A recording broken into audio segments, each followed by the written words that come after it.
I'm in the best mood on a Sunday. Weather's just starting to warm up. There's a storm off in the distance headed our way. But yesterday I went up to Furman, where I went to college, and the Paladins trounced Charleston Southern.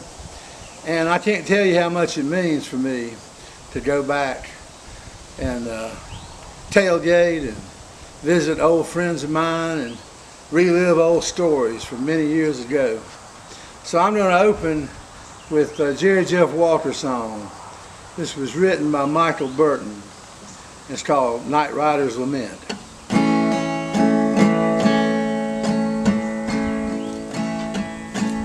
While I was out riding all the graveyard shifts, midnight till dawn, you know the moon was as bright as a reading light for a letter from an old friend back home. It said, why do you ride for your money? Tell me, why do you rope for short pay? You ain't getting nowhere and you're losing your share.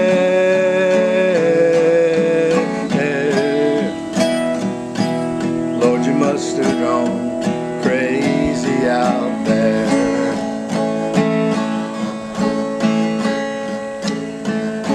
It said last night I ran into Jenny. She's married and has a good life. Lord, you sure missed the track when you never came back. She's a perfect professional's wife, married to an accountant. She said, why does he ride for his money? Tell me, why does he rope for short pay? He ain't getting nowhere and he's losing his share.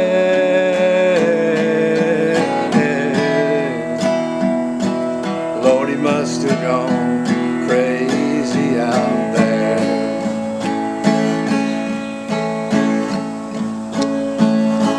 I finished off the last of my letter, tore off a stamp for Black Jim. Little Dougie came up to relieve me. He just looked at my letter and he grinned. He said, why do they write for their money? Tell me, why do they rope for short pay? They ain't getting nowhere, hell, they're losing their share.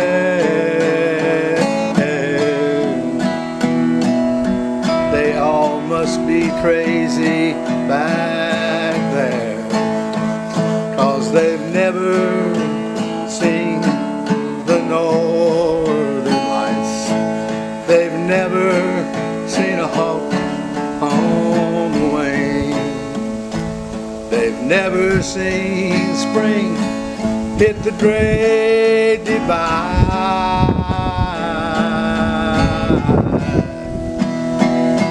Lord, they never heard old Camp Cookie sing. Yodelay-o, lay-hee, yodelay-o, lay-hee. Traded in buffalo chips for computer chips and microchips.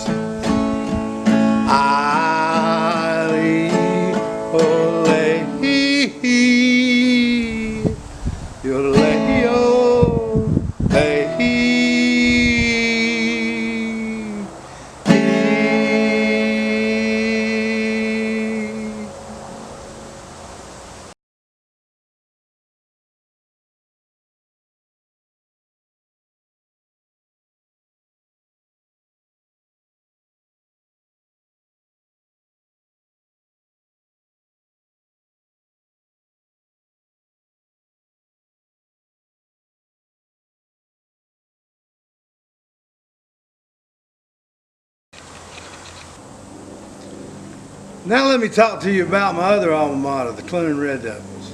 I wanted to play this song last week, but I'm sort of glad I didn't. You know, I write about the games for both Clinton and Lawrence, and occasionally Lawrence Academy. And I really enjoy all three of them. When Clinton played Lawrence at K.C. Hanna Stadium, I can't say that I wanted the Raiders to win, but I enjoyed the game, and Lawrence's head coach, Chris Liner, is someone that I really think a lot of.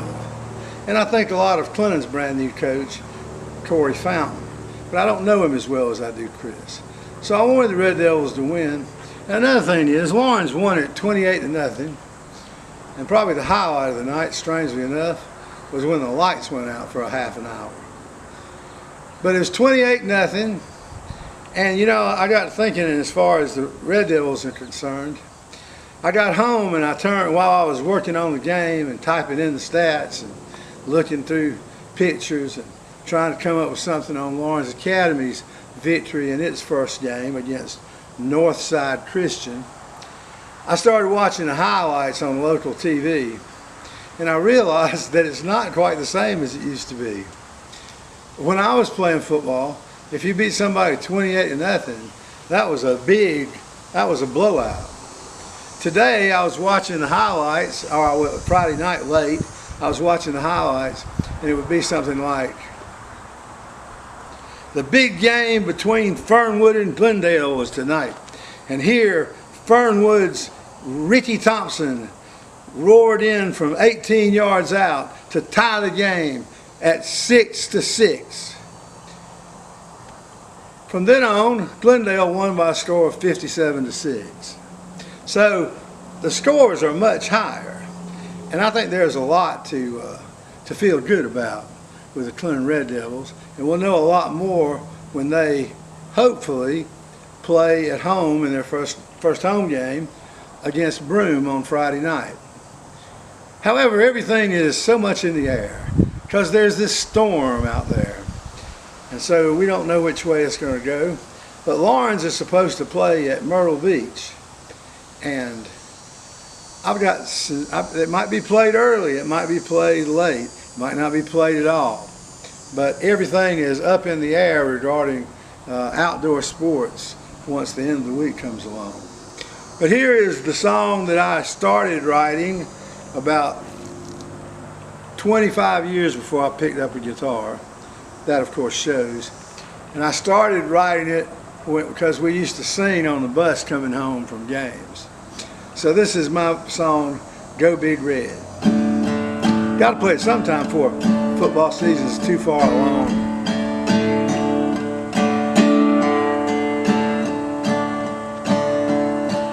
While I just started singing the Jerry Jeff Walker song. When I was growing up, the biggest thing around our town was watching Clinton High School play. They didn't mess around. Beat the state in football 4 times in 7 years. The other 3 we cried a million tears. Lord, Lord, oh them other 3 we cried a million tears. When football came around, I couldn't wait to see it end. When it was all over, I couldn't wait to play again. I'd have given all of my A's, half my B's to be a star. I wasn't cut out to go that far, Lord, Lord.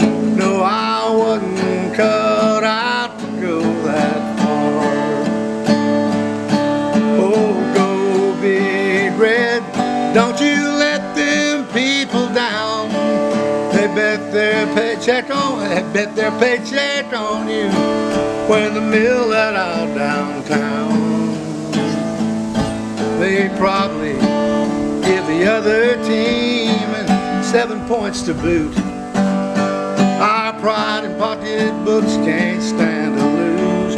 Lord, Lord, no, our pride and pocketbooks can't stand to lose. I never will forget my senior fall of '75. I didn't really play a whole lot, but I made it out alive. In practice, Roscoe beat my brains in every single day. I guess it had to be that way. Lord, Lord, I guess you know it had to be that way. Precious memories linger, they still come back to my mind, of Kevin Long off tackle, Charlie Norman in his prime. Kevin played pro ball, Charlie passed away. He'll never die of those who saw him play, Lord, Lord. No, he'll never die of those who saw him play. Oh, go Big Red, don't you let them people down. Well, they bet their paycheck on you when the mill let out downtown. They probably give the other team and 7 points to boot. Our pride in pocketbooks can't stand to lose, Lord, Lord. No, our pride in pocketbooks can't stand to lose.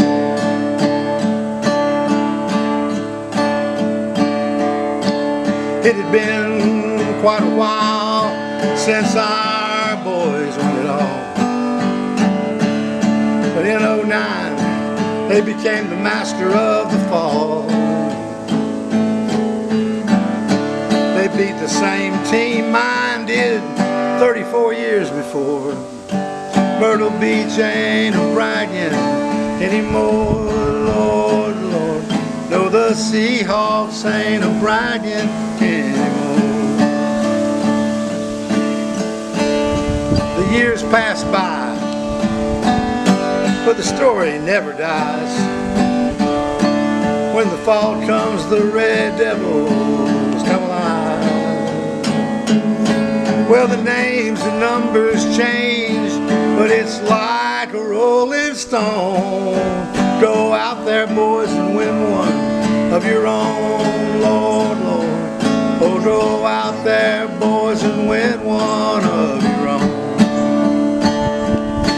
Oh, go Big Red, don't you let them people down. They bet their paychecks on you when the mill let out downtown. They probably give the other team 7 points to boot. Our pride in pocketbooks can't stand to lose, Lord, Lord. No, our pride in pocketbooks can't stand to lose. No, our pride in pocketbooks can't stand to lose.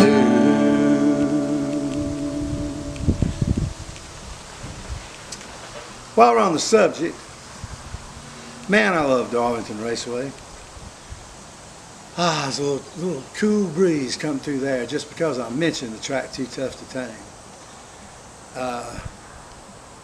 It was where my daddy took me when I was 12 years old to watch Buddy Baker win in this big long wing Dodge Charger Daytona owned by Cotton Owens. Later on, I became friends with Buddy and Cotton, both of whom have passed away. And I remember that in 1970, when that race was run, Cotton was put in the NMPA, that's National Motorsports Press Association Hall of Fame. He was put in it that year, and then Buddy went out and won the race. Cotton was one of the kindest men I ever knew, and Buddy was one of the funniest men I ever knew. And from there on out, I never saw the Southern 500 again until 1976. My father and I went to the Rebel race in the spring. It was first the Rebel 400, then it was the Rebel 500 for a while. But now there's only one race each year at Darlington. And I never got to go to the Southern 500 because it was run on actual Monday, Labor Day back in those days. and I had to practice football. So I was the unhappiest high school football player in South Carolina, down there on that hot practice field sweating, knowing that the Southern 500 was going on right then. And Darlington to me is still the greatest track. The Southern 500 to me is the biggest race. It was the first race on a track of more than a mile. It was the first race, NASCAR race on a track that was fully paved.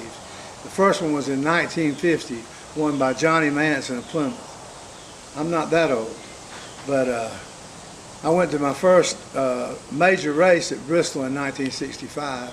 Ned Jarrett won that. And then I went to a bunch of half-mile races at Greenville Pickens, which was then a part of what was the NASCAR Grand National schedule. And I saw Richard Petty win a couple of times at Greenville Pickens on dirt. Then they paved the track, and Bobby Isaac started dominating. But if I'm not mistaken, Petty won the last race run at Greenville Pickens. I've been to many other races at Greenville Pickens.